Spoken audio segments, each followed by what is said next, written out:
Bonsoir à tous et à toutes et bienvenue dans cette nouvelle rencontre, un endroit où aller, où ce soir, j'ai la joie de recevoir Isabelle Carré à l'occasion de la sortie en livre audio de son roman qui était sorti chez Grasset en août dernier, Du côté des Indiens. Avant qu'on se parle tout de suite, Isabelle, je vais rappeler que nous avons une librairie partenaire, vous la connaissez, c'est la librairie Le Bookstore à Biarritz. Bonsoir Oui. Isabelle, comment allez-vous? Bonsoir. Très bien, c'est une librairie que j'adore en plus et où on avait fait une rencontre pour les rêveurs. Donc, je suis ravie qu'elle soit encore avec nous ce soir. Alors, on va rappeler aussi que nos amis participants peuvent vous poser des questions par l'intermédiaire de l'onglet Converser et Frédéric Deguel viendra les poser à la fin de la rencontre. Alors, le voilà, ce fameux. Il est sorti le 17 Le février. 17 Il août, est oui. aussi en lice pour le prix Audiolib 2021, donc ça c'est très bien. On va installer aussi au passage le studio Rosalie dans lequel vous avez enregistré cet Audiolib. Ah oui, et c'était un enregistrement merveilleux grâce à eux. Je les remercie vraiment chaleureusement. Alors, Isabelle, avant qu'on rentre dans le vif du sujet sur le livre audio, est-ce que vous pouvez quand même, en une minute, ça c'est l'exercice, je pense que vous allez pouvoir le faire, résumer votre livre? Oh, j'ai toujours du mal à résumer, mais je vais essayer. On me dit toujours de faire des phrases courtes et j'arrive jamais, je fais des Vous phrases très aiderez. très longues. C'est l'histoire de quatre personnages. En fait, il y a quatre parties dans ce livre. C'est quatre points de vue différents. Le premier, c'est celui de l'enfant. Tout commence par l'enfance et par ce jeune garçon, Ziad, qui, le jour de son anniversaire, le jour de ses 10 ans, découvre que son père trompe sa mère avec Muriel, la voisine du cinquième. Muriel est donc le deuxième personnage. C'est une script d'une trentaine d'années qui a été comédienne, qui a fait un film et on va se plonger dans cette première expérience. Elle va se souvenir de cette première expérience un peu douloureuse parce qu'un metteur en scène a abusé d'elle lors de ce premier tournage, d'où son changement de métier. Et le troisième personnage qui va s'exprimer, c'est le père. Donc, ce père, le père de Ziad, qui, on va comprendre les raisons en fait de ses échappées belles, son désir de vivre une vie pleine, parce qu'il a comme une épée de Damoclès au-dessus de la tête, je ne vous en dirai pas plus.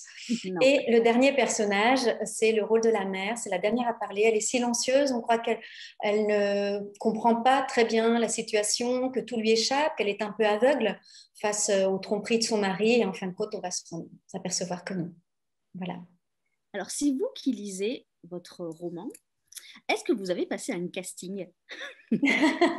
C'est drôle parce qu'ils m'ont demandé, en fait, à chaque fois, comme pour les rêveurs, est-ce que je voulais passer le flambeau à quelqu'un d'autre ou est-ce que je voulais le lire moi-même?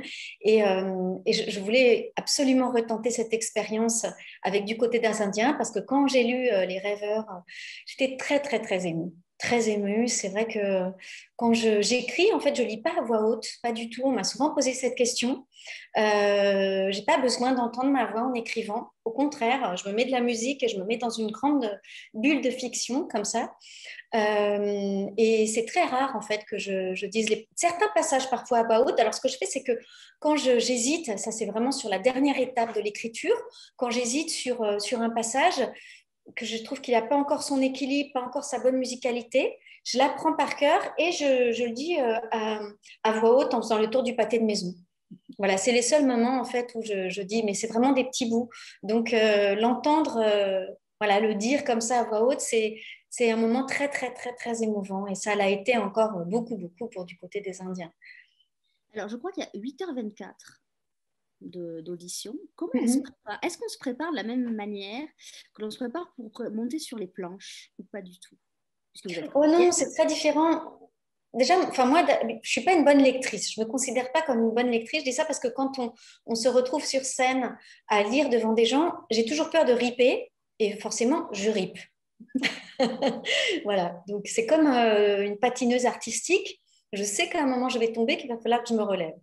Et comme j'ai peur de tomber, je tombe et je tombe plusieurs fois, je me relève plusieurs fois. Voilà. On me dit que c'est pas très grave et que c'est l'émotion qui compte, donc je m'accroche à ça. C'est différent en fait quand on lit dans un studio d'enregistrement parce que là, on sait qu'on a le droit de se tromper, qu'on va pouvoir reprendre et du coup, comme c'est moins grave, je me reprends moins. Euh, mais par rapport au théâtre et un texte appris, c'est très différent parce qu'un texte appris, d'abord, voilà, il a décanté, on en a rêvé, on a répété pendant un mois et demi, on l'a appris d'abord en amont. Et d'ailleurs, je pense qu'il n'y a pas de compagnonnage avec un auteur plus intime que celui qu'un comédien a avec un auteur dramatique de théâtre. Pourquoi? Parce que c'est un texte qu'on va dire et répéter pendant des mois, parfois des années. Et alors, on le connaît comme si c'était parfois, même quand on dit une phrase, on se dit ah, mais c'est le texte, et on se l'est approprié, quoi. On se le fait sien. Le lecteur n'aura jamais cette, à moins de lire le livre tous les jours, quoi. Mais bon, c'est un peu particulier. Donc, ce compagnonnage-là, vraiment, moi, je ne peux pas m'en passer. C'est pour ça que j'aime tant le théâtre. Ça a été une épreuve de lire ou vous avez trouvé ça facile? Alors, j'ai vu que vous aviez déjà enregistré et notamment vous avez lu en version audio Le Domaine des murmures de Carole Martinez. Donc, ça veut dire Oui, c'est vrai. régulièrement, c'est ça? J'avais lu aussi un livre. Non, je le fais rarement, mais justement parce que je ne me sens pas très douée pour cet exercice-là. Mais je l'avais fait aussi pour des poésies, pour un livre de Colette, à plusieurs reprises quand même. J'ai l'impression que je progresse un peu, donc je m'accroche. Euh, mais oui, je sais que par exemple, il y a Denis Podalides, c'est hyper doué pour ça. Je l'admire infiniment, quoi. Lui, vraiment, c'est mon maître pour cet exercice-là. Voilà, moi, je sens que c'est plus fragile. Et là, pour du côté des Indiens, j'ai vraiment assuré grave la première journée. C'était incroyable. Même l'ingénieur du son m'a dit, mais j'ai jamais été aussi vite, ça n'a jamais été aussi bien, ça n'a jamais été aussi rapide. Et alors, du coup, le lendemain, j'ai fait n'importe quoi. Mais alors, vraiment n'importe quoi. Je lui ai même proposé, j'ai supplié de lui offrir une autre journée gratuite, évidemment, et même je voulais bien payer l'enregistrement pour me rattraper de cette deuxième journée. Puis il m'a dit, non, non, finalement, c'est pas la peine, on a été beaucoup plus lentement, ça a été plus douloureux, mais ça marche, ça fonctionne. Et puis le troisième jour a été formidable, et voilà. Donc, vous voyez, c'est assez étrange. Ceci dit, c'est connu. Au théâtre, par exemple, la deuxième représentation, on l'appelle la douloureuse. C'est toujours, toujours. Oh, il y a une porte qui s'ouvre. Ça va faire un courant d'air. Attendez. Ne quittez pas. Voilà. Les Indiens. Ah ben Non, non. en fait, il y a des portes qui s'ouvrent dans tous les sens. Je vais les laisser s'ouvrir et se fermer. C'est pas grave, ça fait de la vie. Exactement. La deuxième au théâtre, oui, c'est vraiment parce que dans la première représentation, je pense que c'est un peu ce qui s'est passé dans cet enregistrement. La première représentation, on donne tout. Il y a quelque chose de, vous voyez, vous avez appris le texte pendant un mois et demi, vous avez répété pendant un mois et demi, et puis vous avez joué, et voilà, et tout a été libéré, et puis il faut y retourner, quoi. En fait, ça ne fait que commencer. Et c'est vertigineux ce moment-là. Et je me suis dit, quand on lit son propre texte, est-ce que par moment, on se pose pas la question de dire, mais qu'est-ce que j'ai écrit et pourquoi je ne changerais pas la version? Est-ce que ça vous est passé par la tête, ça? En relisant Alors, votre texte, en disant, ah mais non, c'est pas ça m'était terrible. parfois passé par la tête sur les rêveurs, mais là, en fait, à part deux, trois, j'ai vu encore deux, trois coquilles. Euh, J'étais étonnée, en fait, en lisant, je me disais, j'ai écrit tout ça. J'ai écrit tout ça. C'est moi qui ai écrit tout ça. C'était pas dans un point de vue qualitatif, mais plus quantitatif. Je me disais, mon Dieu, mais tout ce que j'avais dans le cœur, quoi, qui est sorti.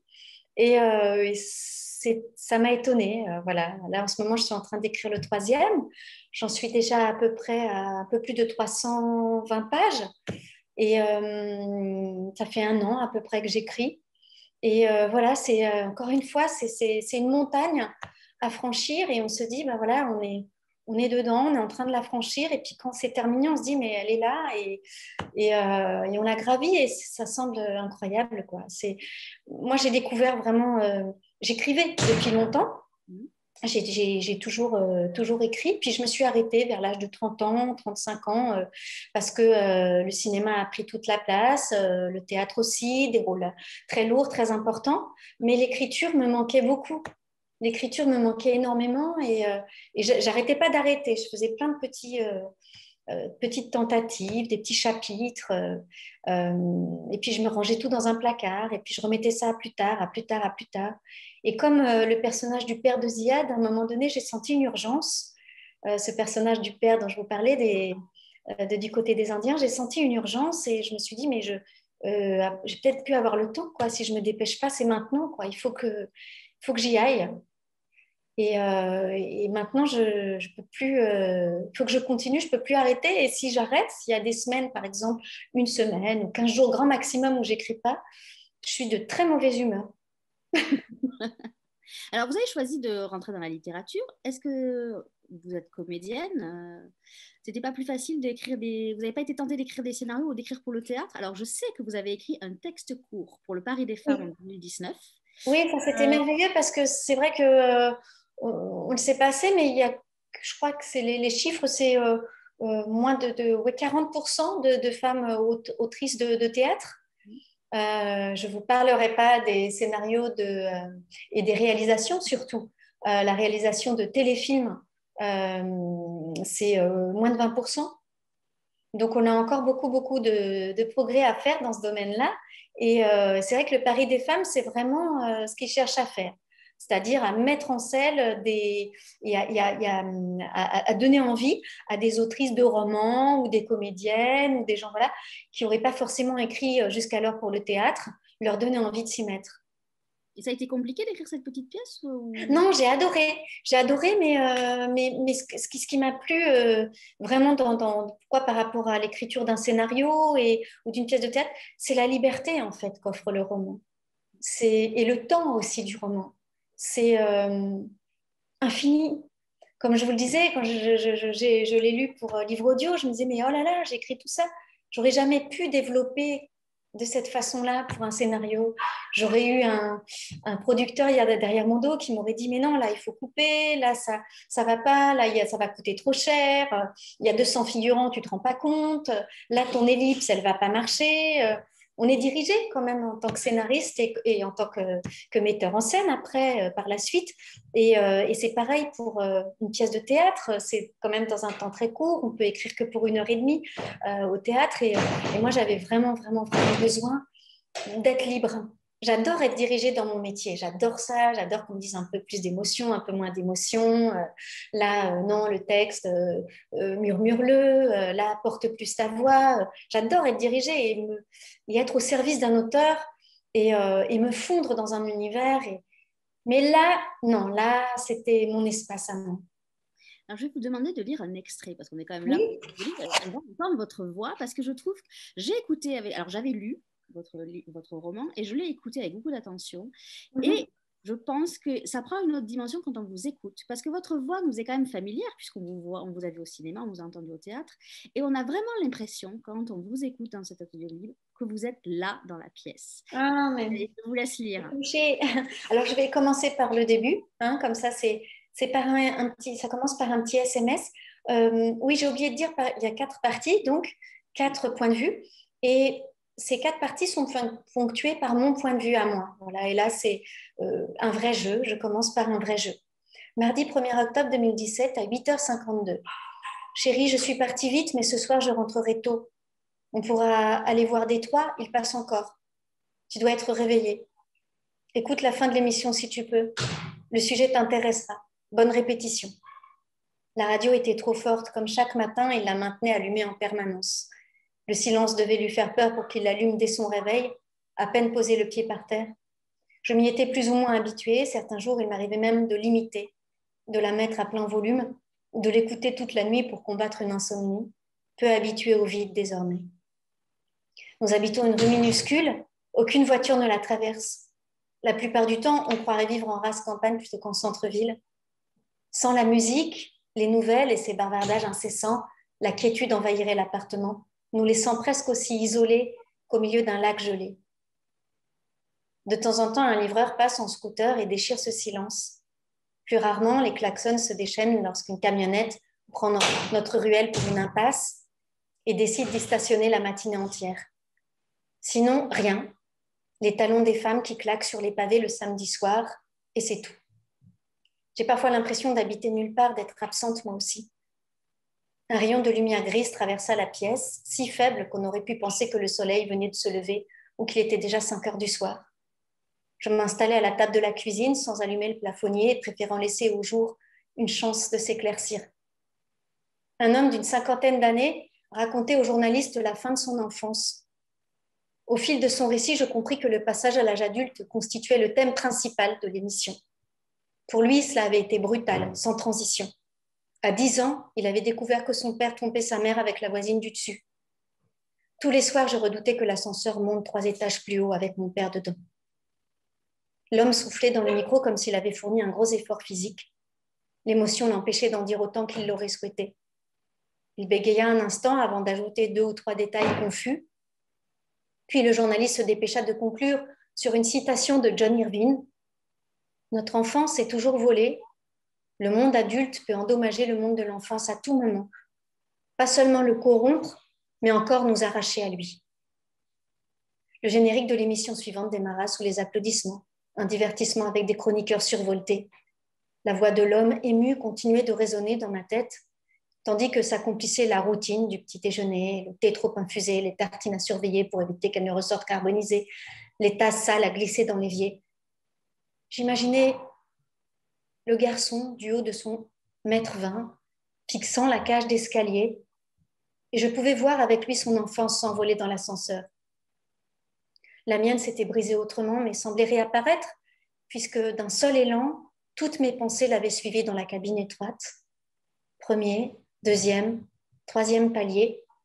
Arrivé au 5e étage, je l'avais définitivement rejoint. Alors, quand j'avais lu votre roman, j'avais trouvé que votre écriture était très poétique. Et quand j'ai écouté, ça m'a sauté aux oreilles. La poésie ressort encore plus dans votre voix. C'est ça qui est... Alors, comme quoi, il faut écouter aussi les livres. Je ne sais pas si on le voit bien, il est là. Je voudrais qu'on revienne sur un passage de votre roman où il y a une leçon de cinéma qui est donnée à Ziad. C'était important pour vous de ce passage-là, de se donner une leçon de cinéma, faire un pont avec votre métier? J'avais pas mal parlé du théâtre, en fait, dans Les Rêveurs, et pas du tout de cinéma, ou quasiment pas. Et c'est vrai que j'avais envie de partager ça, les coulisses, en fait. Et ce roman du côté des Indiens, c'est un peu le roman des coulisses, quoi. C'est pas seulement les coulisses du cinéma, c'est aussi les coulisses de nos émotions, de nos sentiments, de ce qu'on cache. C'était aussi un peu le thème d'ailleurs des Rêveurs. À un moment, les Rêveurs, j'avais voulu l'appeler, c'était le thème au départ, la partie émergée de l'iceberg. Et c'est Juliette Jost, mon éditrice, que je salue, qui est vraiment... j'ai tellement de chance de la rencontrer et qu'elle puisse m'accompagner comme elle m'accompagne. Et c'est elle qui m'a dit, oui, ça va être un peu compliqué quand les gens vont arriver, ils vont demander à la librairie la partie immergée, cachée de l'iceberg. Bref, donc on a choisi Les Rêveurs. Mais c'est vrai que j'aime beaucoup parler de ça, de ce qu'on voit, de l'image qu'on donne aux autres aussi, de notre personnalité sociale et de ce qu'on représente, et puis de ce que, par exemple, la maman de Ziad aussi donne à voir d'elle. On a l'impression qu'elle est lisse, qu'elle ne voit pas ce qui se passe, qu'elle laisse son mari lui échapper sans souffrance, sans même s'en rendre compte. Et puis finalement, si, on se rend compte qu'elle est tout à fait alerte, et c'est une autre femme qu'on voit à la fin. Vous utilisez aussi un journaliste pour parler d'un sujet qui est très actuel sur la libération de la parole des femmes. Pourquoi Oui. avoir pris l'intermédiaire d'un journaliste? En fait, j'étais en train d'écrire tranquillement mon histoire d'enfant, l'histoire de cet enfant qui va connaître une amitié particulière, une amitié inattendue avec cette Muriel, puisqu'elle est la maîtresse de son père, donc rien n'était fait pour qu'ils se rapprochent l'un et l'autre. Et pourtant, Muriel va avoir cette bonté d'âme de renoncer à sa relation avec son père pour vivre cette amitié avec cet enfant. J'avais toujours envie d'écrire sur une amitié entre un enfant et un adulte. Et j'étais dans cette histoire d'amitié-là, bien confortable, bien tranquille dans cette amitié quand est arrivée l'affaire Weinstein. Et j'ai reçu des SMS, effectivement, dont celui-là, un SMS d'une journaliste d'Ohan Bui, du Nouvel Obs, du Nouvel Observateur, qui me demandait de témoigner. Elle, parmi d'autres, hein, il y a eu beaucoup de sollicitations. Et j'hésitais, mais parce que j'avais envie, effectivement, j'avais des choses à dire, mais je m'en sentais incapable dans ce rythme-là, dans ce rythme des nouvelles, vous savez, qui se succèdent les unes après les autres, qui font le buzz sur les portables. J'avais besoin du temps du roman, encore une fois, pour pouvoir m'exprimer et pour pouvoir partager, oui, effectivement, une partie de mon expérience. Cette partie-là, la partie Muriel, donc la deuxième partie, est la partie la plus autobiographique du livre. Il y a quelque chose qui est très intéressant aussi dans son livre, c'est tout ce qui est les failles et les fêlures. Pour vous, c'est important qu'elles Mhm. se voient et vous faites ça avec un rapport avec une technique ancestrale japonaise. J'ai appris ça. C'est Oui, alors, comment le kintsugi, voilà, je compare ça à ça, oui, c'est Bernard Campan. On était en train de jouer la dégustation au théâtre de la Renaissance et bon, il me voyait tout le temps dans ma loge. J'arrivais 2 heures en avance pour écrire et alors il toquait à ma porte et de temps en temps, très rarement, mais de temps en temps, je lui lisais un petit passage en me demandant ce qu'il en pensait parce que c'est quelqu'un qui compte beaucoup pour moi et qui est très sincère et de bons conseils. Et puis, il m'a dit, oh, ce que tu racontes me fait penser à cet art japonais, cet art, en fait, de faire apparaître les failles, c'est-à-dire quand un objet en céramique, japonaise, en céramique, est cassé, au lieu de le recoller et de surtout qu'on ne voit pas quoi, que cet objet précieux a été abîmé, au contraire, de coller les failles avec de l'or, avec des jointures en or, avec des coulures d'or, et qui lui donnent encore plus de valeur. Et c'est vrai que c'est une belle image, je trouve, de nos blessures à nous. Je pense qu'on peut en faire des choses belles aussi. On n'est pas obligé de les porter comme un fardeau, on n'est pas obligé de se dire qu'elles vont nous abîmer, qu'elles vont nous rider, qu'elles vont nous aigrir, qu'elles vont nous esquinter, mais on peut se dire aussi qu'elles vont nous rendre beaux. alors, une question un peu facile en corrélation avec votre titre. C'est quoi un Indien selon Isabelle Carré? C'est celui qui n'a pas écrit l'histoire, c'est celui qui se tait. Pourquoi je te dis côté des Indiens et pas des cow-boys, parce que les cow-boys, oui, se sont emparés de toute cette histoire et l'ont écrite à leur façon, l'ont réécrite en se donnant le beau rôle. Et ceux qu'on n'a pas entendus, voilà, sont peut-être ceux qui finalement avaient le plus dont on pouvait apprendre le plus de choses. Et on le voit bien aujourd'hui d'ailleurs par rapport alors, je ne parle pas de ça dans le livre, mais de fait, par rapport à l'état de notre planète, on a beaucoup à apprendre de la façon dont les Indiens, eux, ont su toujours la préserver, l'écouter, la mettre au centre, en fait, de leur façon de vivre, de leurs préoccupations, euh, de leur respect. Ils respectent davantage finalement la terre qu'eux-mêmes et la terre, du coup, le leur rend bien. Ouais, c'est vrai que j'ai lu que vous étiez très engagé au niveau vous avez essayé des choses, non, au niveau de l'écologie. Demain, d'ailleurs, je vais au siège de Surfrider pour un grand colloque qui a lieu toute la journée, voilà, pour la préservation de l'océan. Effectivement, oui, je pense que je suis comme toutes les mamans, c'est-à-dire quand on a des enfants, on se dit, mais qu'est-ce qu'on leur lègue, qu'est-ce qu'on leur donne? Dans quel état et on s'en veut. Et moi, je suis une enfant des années 70 et je le raconte dans Les Rêveurs. On allait pique-niquer et on faisait comme ça avec la nappe et on laissait tout le plastique par terre et c'était fini, quoi. Et on n'avait aucune notion, en fait, de ce qu'on était en train de faire. On était complètement fou, inconscient. Et malgré cette prise de conscience maintenant qui est la nôtre, quand même, on continue. On continue à mal agir, on continue à mettre ça de côté, sous le tapis, à se dire que ça tiendra bien comme ça, mais non. Donc oui, je signe beaucoup de pétitions, mais je signe pas que ça. Je signe énormément de pétitions tout le temps. J'adore ça. Ça me donne le sentiment de pas grand-chose, des petits clics sur change.org et notamment, et ça me donne le sentiment d'être active, quoi. Après ça, je m'occupe aussi d'un parrainage d'enfants dans le monde. Ouais. Je vais d'ailleurs passer dimanche prochain sur TV5 Monde pour parler d'une association qui est formidable, qui s'appelle Un enfant par la main. J'ai l'impression que oui, si on peut commencer par quelque chose, c'est vraiment par les enfants, parce que c'est notre avenir et que si on peut, par une association, tenir sur la durée comme ça, accompagner un enfant grâce au parrainage sur la durée, le voir grandir, comme j'ai vu grandir déjà 4 enfants que je parraine depuis 30 ans. Ça ne me rajeunit pas, mais j'ai commencé très jeune, hein, le parrainage. Et donc, voilà, j'ai fait une grosse digression, pardon. Non, non, c'est vrai. On va revenir sur la littérature. Le Oui. fait d'écrire, est-ce que ça a changé votre regard sur la lecture? Est-ce que Mais tu ça disais m'a tout avant? changé, en fait. Ça a tout changé, ça a changé ma façon de recevoir un scénario, de lire un livre, de connaître J'ai mis les mains dans le cambouis, quoi. Et maintenant, je sais ce qu'une phrase représente, une simple phrase représente. On peut passer des jours entiers sur une phrase à devenir dingue en se demandant où est-ce qu'on met la virgule, à devenir dingue en se demandant si c'est cet adjectif qui convient ou pas. Et puis on se dit, mais non, mais fais-toi confiance. Et puis le lendemain, on change. Et à être obsédé, en fait, complètement obsédé par...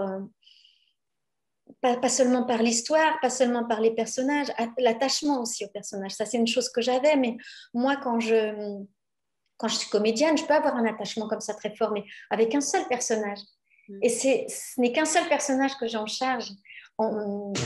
J'ai la charge de la trajectoire d'un seul personnage. Parfois, d'ailleurs, je suis très touchée quand un metteur en scène me dit, et c'est souvent qu'ils disent ça quand je pose des questions, ils disent, mais tu sais mieux que moi, puisque c'est toi le personnage, tu sais mieux que moi, puis tu t'y penches plus que moi, finalement.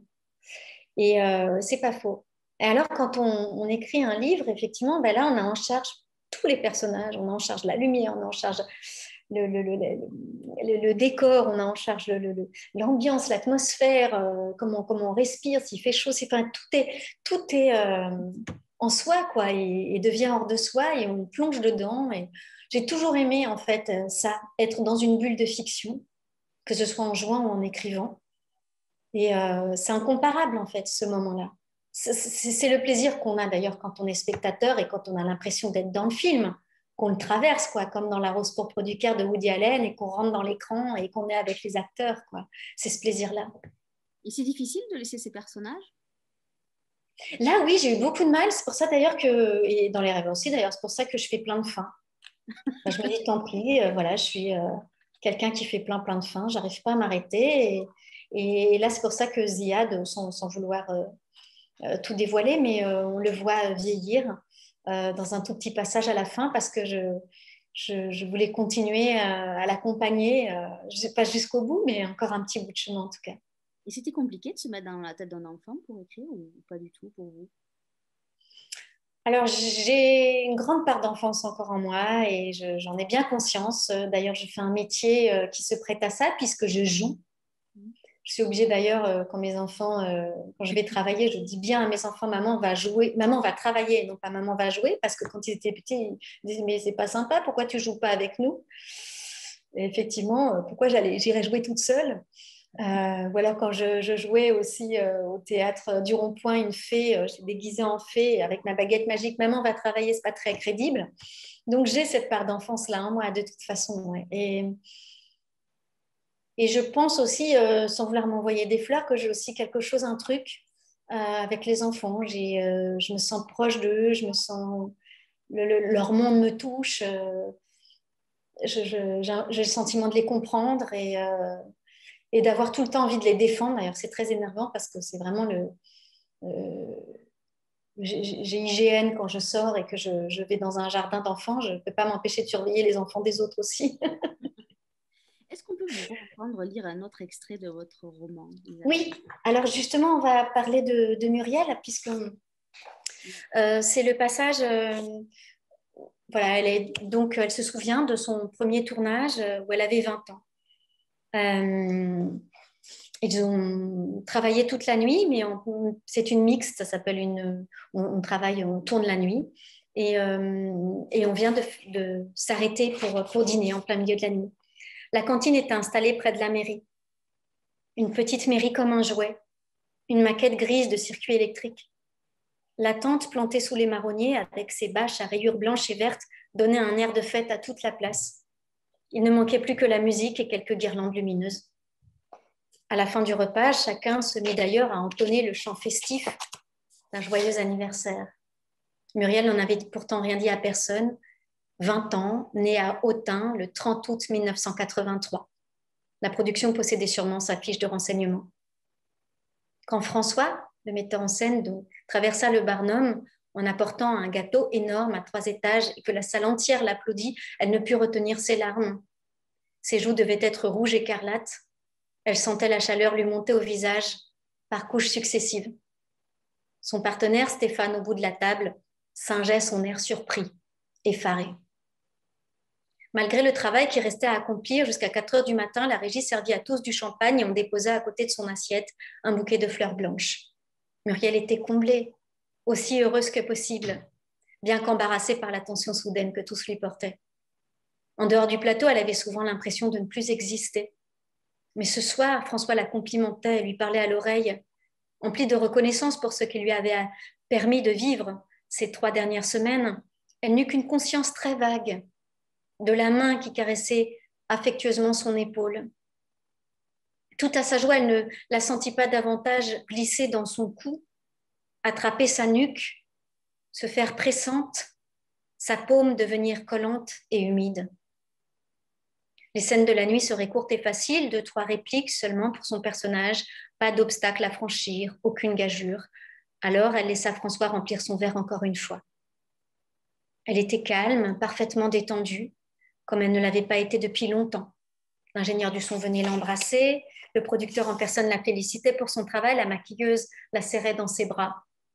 Lorsque le premier assistant demanda au comédien de regagner la loge des costumes pour se préparer à tourner la séquence suivante, François l'interrompit. « Je vais d'abord montrer à Muriel la musique que j'ai choisie pour la scène du piano. Et d'ailleurs, il faudra qu'on lui trouve des moments pour répéter. Je ne filmerai pas ses mains, mais il faut quand même qu'elle ait l'air de suivre le tempo. Tu m'organiseras ça ?» Bien sûr, François. Tu veux que je demande au gars du son de mettre le morceau? Non, non, non, non, laisse-les finir tranquillement leur dessert. Je l'ai dans ma voiture. Muriel le suivit. La voiture était à une centaine de mètres. Quand on quittait la maison au volet rouge, en bord de la mer, leur décor quotidien à ce stade du plan de travail, François refusait qu'un stagiaire régie l'accompagne comme l'exigeaient les assurances. Il tenait à son indépendance. Il aimait s'évader, rouler sur la route le dimanche matin. Quand on ne tournait pas, il partait en repérage pendant des heures. Parfois même, il faisait un tour durant la pause déjeuner pour réfléchir au découpage du lendemain. La lune était pleine et pourtant on voyait des milliers d'étoiles minuscules et brillantes. Elle aurait aimé en faire partie, devenir un de ces points lumineux dans l'immensité du ciel et planer avec les autres en harmonie. Être responsable de cette beauté immuable et silencieuse. Que les hommes et les enfants puissent la regarder, elle et ses sœurs lointaines, immortelles, accrochées à leur toile peinte, comme autant de repères fixés pour eux. François lui ouvrit la portière, riant de la voir marcher vers lui, les yeux au ciel, la tête rejetée en arrière. Son pied heurta une racine, elle se cogna le front contre la voiture et s'excusa de sa maladresse avant de s'engouffrer dans l'habitacle, un peu sonnée, encore trébuchante. « Tu es prête ?» Il glissa dans le lecteur un prélude de Bach et monta le son au maximum.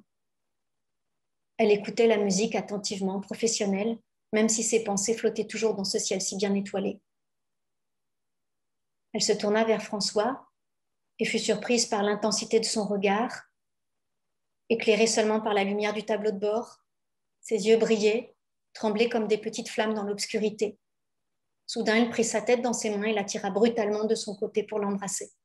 Sa langue plongea trop loin dans sa bouche avant de tourner dans tous les sens, rapide, nerveuse, chargée d'une salive abondante.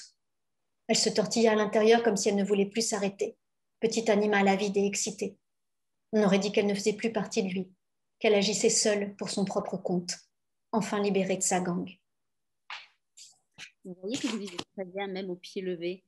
Non, parce que là, en fait, je me rends compte que j'ai oublié le verbe d'une phrase, mais bon, je sais pas que vous m'avez suivi quand même. On ne l'a pas... on s'en est pas aperçu. Non, du tout. Bonsoir à tous. Bonsoir Isabelle. Je reviens à poser les questions. D'ailleurs, ça tombe bien, cette question. Avez-vous eu l'impression de jouer en lisant votre roman? Jouer, non, non, non. Là, d'ailleurs, en lisant, j'ai pas l'impression de jouer non plus, mais j'ai l'impression que oui, mon métier m'aide à justement pas me laisser submerger parfois par l'émotion, parce qu'elle m'en donne cette lecture. Donc voilà, mais de jouer, non. Parfois, je prends le ton d'un personnage, évidemment, pour aider à la lecture, mais sans plus d'interprétation que ça. Il y a une autre question d'ailleurs qui complète celle-ci. Camille demande si pendant l'enregistrement du livre audio, il vous arrivait d'oublier que vous étiez l'auteur du texte et de vous laisser porter par les phrases uniquement en qualité de comédienne. Non, non, je me revoyais en fait en train d'écrire en le disant. Je me revoyais en train d'écrire, je me revoyais... Plus en train d'écrire qu'en train de vivre Oui, la scène.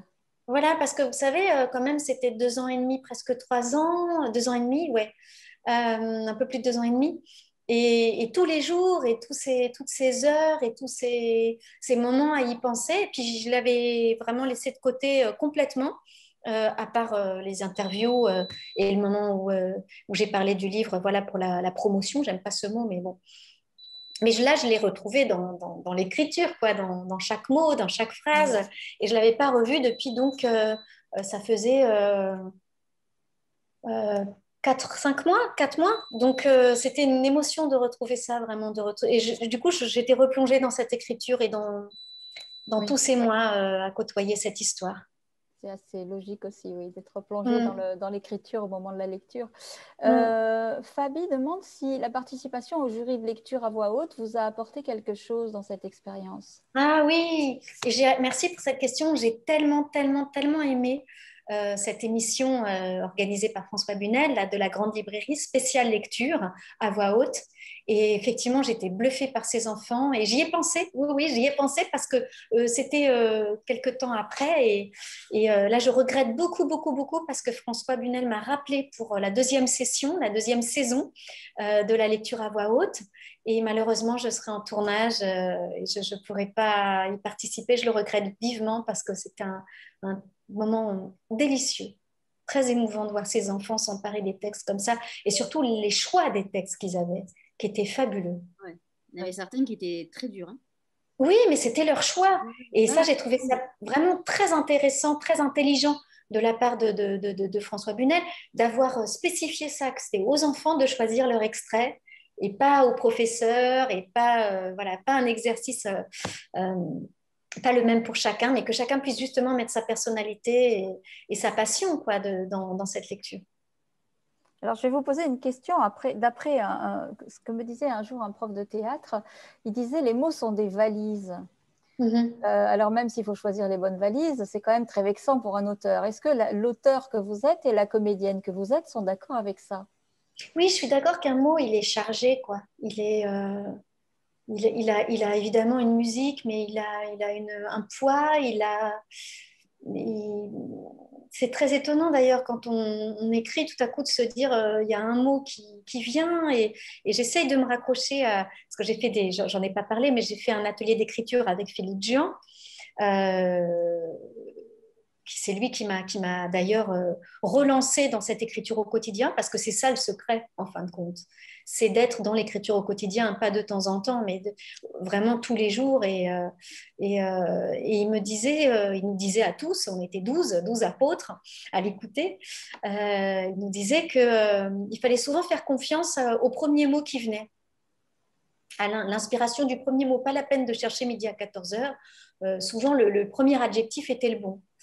Et moi, je ne peux pas m'empêcher de chercher parce que je trouve effectivement qu'il y a voilà, des mots qui comptent triple, quoi, des mots comme au Scrabble, quoi. Il y a des mots qui vont vraiment charger la bête autrement. Et c'est exactement la même chose que pour le montage d'un film. Vous pouvez avoir une très belle scène qui suit une autre très belle scène, et plus c'est plus, ça fera moins, quoi. Parfois, il faut alléger un peu et pour qu'on continue à suivre, qu'on ne soit pas gavé par trop de belles choses. Bon, enfin voilà, c'est... Donc les mots valises, oui, ça me parle beaucoup. Ouais, il y a des mots qui sont trop lourds et il faut écrémer. Alors, lui le disait au sens comédien, c'est-à-dire qu'en fait, il le disait au sens où le mot valise est vide pour que le comédien mette son émotion dedans. Ce qui Ah, est c'est drôle, vous extrêmement voyez. vexant Alors, bah, c'est le verre à moitié plein, le verre à moitié vide. Moi, je vois, c'est mon optimisme, je vois toujours plein. Vous l'avez pris dans l'autre sens, mais c'est intéressant, les deux sont J'ai pris dans intéressants. l'autre sens, ouais, dans une valise chargée, quoi. Les mots sont des valises chargées. Ouais. D'accord. Qu'est-ce que ça vous a amené, l'atelier d'écriture? Bah ça, c'est de retrouver vraiment l'écriture au quotidien, le désir de plus arrêter. Mhm. Vraiment, le fait, l'atelier durait 3 mois et on se voyait tous les jeudis soirs chez Gallimard, les salons de Gallimard. Donc j'étais très très très intimidée la première fois que j'ai sonné que j'ai poussé cette porte. Je me dis, oh, j'étais même obligée d'aller prendre un petit verre de vin avant pour me sentir d'attaque. Et ensuite, ce que j'ai adoré en fait, c'est comme il nous donnait beaucoup d'exercices à faire entre les jeudis, il fallait tout le temps écrire.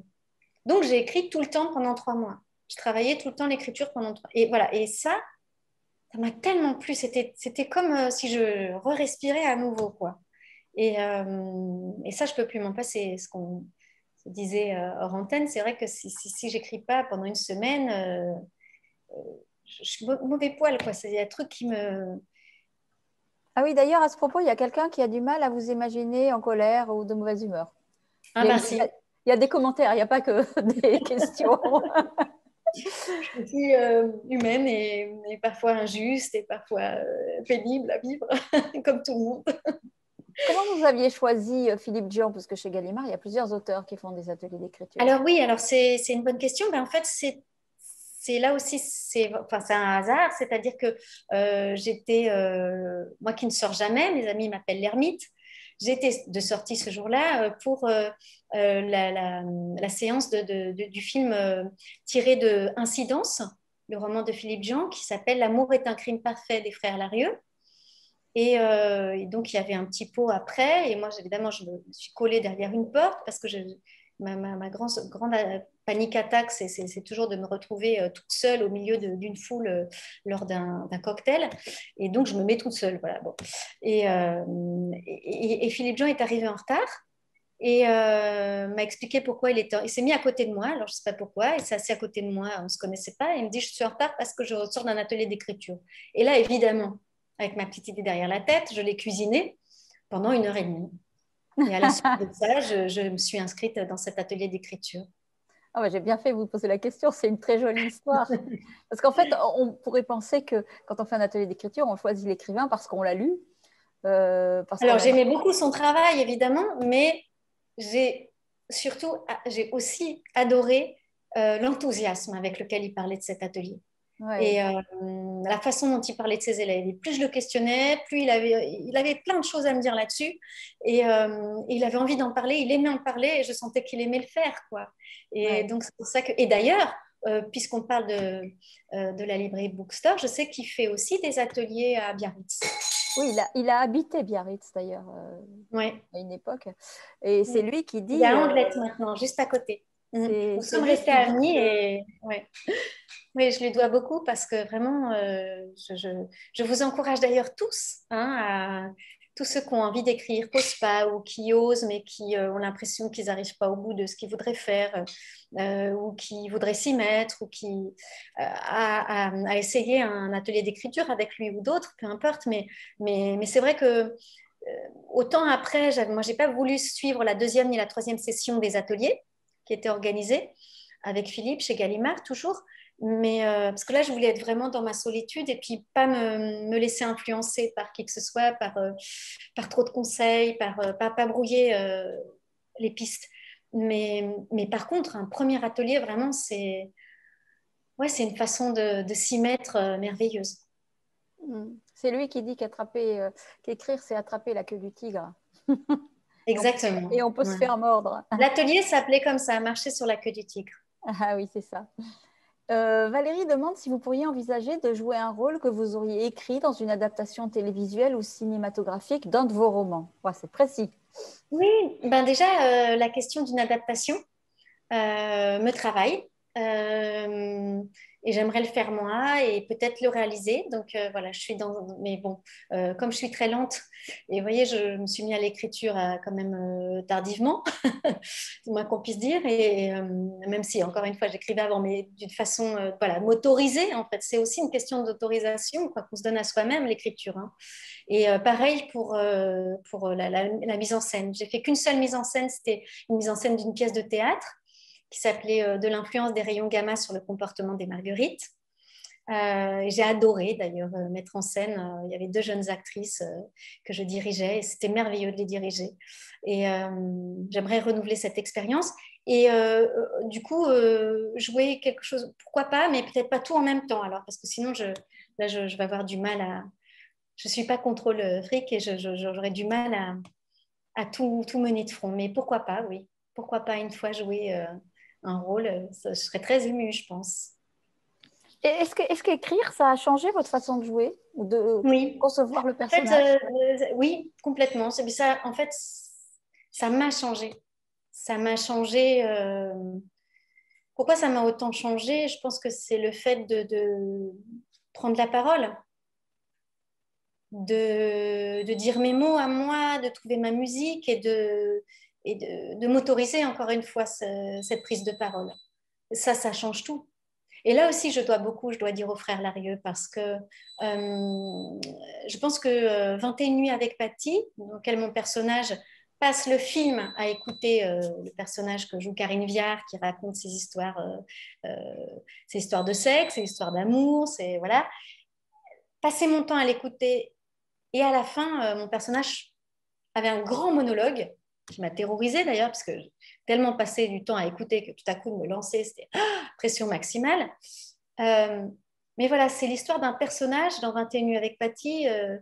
Mon personnage, c'est l'histoire d'un personnage qui se tait et qui finit par se lâcher, quoi. Et je pense que c'est eux, en fait, qui m'ont... Parce que j'ai rencontré Philippe après, puis c'est après que j'étais dans cet atelier d'écriture, puis voilà, puis de continuer dans cette... Ils m'ont beaucoup, beaucoup apporté, vraiment. Il y a une question qui vient de tomber. Vous avez toujours écrit, mais comment vous êtes-vous autorisé à écrire? Quand vous êtes-vous senti légitime? Et voilà, j'ai déjà un peu répondu. En fait, c'est après ce film de 21 nuits avec Patty, après cet atelier d'écriture. Ceci dit, je vais temporiser, même si c'est un peu agaçant les gens qui sont toujours en train de s'excuser, mais enfin bon, c'est mon caractère, donc je ne vais pas me sentir légitime. Je me sens toujours pas légitime en fait, mais je m'en fous. Tous deviné. Mais je m'en fous, quoi. J'ai trop envie en fait, et en fait c'est ça la bonne réponse, c'est que l'envie est plus forte que tout. Et c'est comme quand on va chez le psy et on y va parce qu'on peut, on peut plus ne pas y aller. Il faut qu'on y aille. Et l'écriture, c'est pareil. Je crois qu'il y a un moment où c'est trop en nous et il faut que ça sorte et il faut que ça soit couché sur du papier. C'est un peu ce qu'on dit en atelier, en fait. C'est le désir est la seule chose qui compte. C'est-à-dire qu'il y a un moment où il faut arrêter de se demander quoi que ce soit. Comment les gens vont le regarder, comment ils vont le prendre, comment moi-même je me juge. Non, non, il faut essayer de faire taire toutes ces voix-là. C'est pas facile, mais faire taire ces voix-là et du coup, ça laisse la place à l'autre, quoi, celle qui est en nous et qui ne demande qu'à s'exprimer. Et puis, il y a un moment où, quand on se tait, nous, on entend les personnages. Et ça, c'est vachement intéressant. Exactement. Ouais, ça laisse de la place. Ouais. Merci Isabelle, infiniment. J'ai plus de questions. C'est déjà fini? Oui. Ça passe tellement vite. J'ai l'impression que ça a duré 5 minutes. Attention, il y a un message très important de Jean-Christophe, que vous connaissez Isabelle. Bravo Isabelle, ces quelques jours d'enregistrement ensemble ont été très intenses et très beaux. Merci pour ta lecture, et je dis bien lecture, pas interprétation. C'est bien plus difficile de lire. Non, mais je le remercie beaucoup parce que, comme je vous l'ai dit, le deuxième jour, ça a été un peu la Bérésina. Et lui a gardé confiance et m'aidait. Et je pense que le montage lui doit beaucoup. Et puis, il ressentait aussi l'émotion par moment et on l'a partagé ensemble. Et c'était vraiment, on l'a vraiment fait à deux, ce livre audio. Et je le remercie de tout cœur. C'est une belle réussite, une belle lecture. Alors, oui. Je vais te redire. Ne lisez pas, écoutez-le. Écoutez-le. Voilà. Oui, d'ailleurs, est-ce qu'un bon comédien est forcément un bon lecteur? J'ai l'impression que c'est pas le cas. Mais non, mais pas du tout. C'est ce que je disais tout à l'heure. Moi, je me considère pas du tout comme une bonne lectrice. Pas du tout, mais je progresse. Comme je disais tout à l'heure, j'ai l'impression que je vais peut-être le devenir avec l'âge. J'ai bon espoir, en tout cas. Bon, on est déjà charmé par le livre comme ça, alors on attend la progression avec impatience. Je le dis avec plein de guillemets parce que... Merci. Le troisième roman, parce que pour moi, c'est le troisième roman le plus important. J'avais oublié vous avez été aussi juré dans un prix. Vous êtes juré. C'est compliqué d'être d'être jurée? Alors, je suis jury dans un prix de Maison Rouge. C'est le prix organisé justement par Philippe Jean. Et il y a aussi Bec BD qui est là. Il y a, voilà, on est plusieurs. Et on se retrouve d'ailleurs après-demain voilà, pour parler de la prochaine sélection. Oui, c'est difficile et en même temps, ce prix, j'en ai fait d'autres aussi, des prix, un ou deux autres, mais ce prix-là particulièrement me tient à cœur parce que la sélection est donc organisée par des écrivains, Dominique de Saint-Pern, voilà. Et c'est vrai que du coup, la qualité des livres, je tombe toujours sur des pépites avec eux, quoi. Donc, je suis trop contente de faire partie de ce prix. En tout cas, vous êtes en lice pour le prix Audiolib 2021, donc on va croiser les doigts. Je crois que c'est d'abord, il y a une sélection par des blogueurs, et après, la deuxième sélection sera soumise au vote du public. Donc, alors, si vous voulez voter pour Isabelle, il faut déjà écouter son Audiolib, il est là.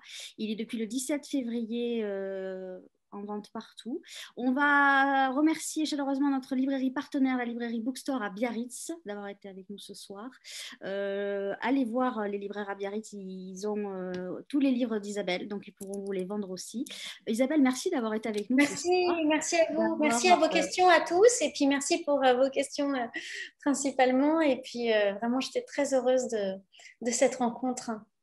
Alors, et bonne lecture. Ce qui compte, c'est mon livre ou d'autres, mais de lire. C'est bien mieux que tout.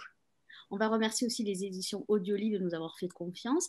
Alors, on va faire une petite pause et on se retrouvera mardi dans l'univers du polar où je reçois 3 auteurs. Il y aura Céline Dangean, il y aura Maxime Girardot et Fabrice Rose. On va partir dans des univers un peu terribles.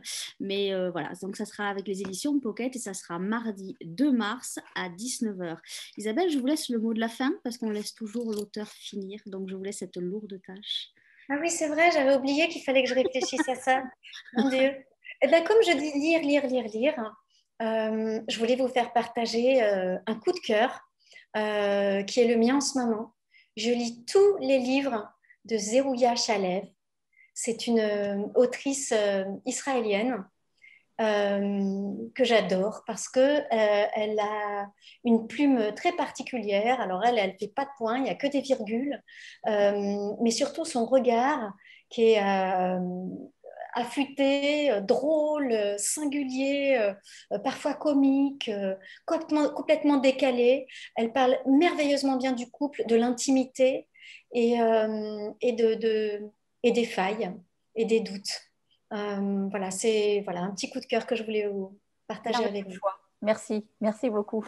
Merci beaucoup et bonne écriture pour le 3e roman. Isabelle. Oui, je prends, merci.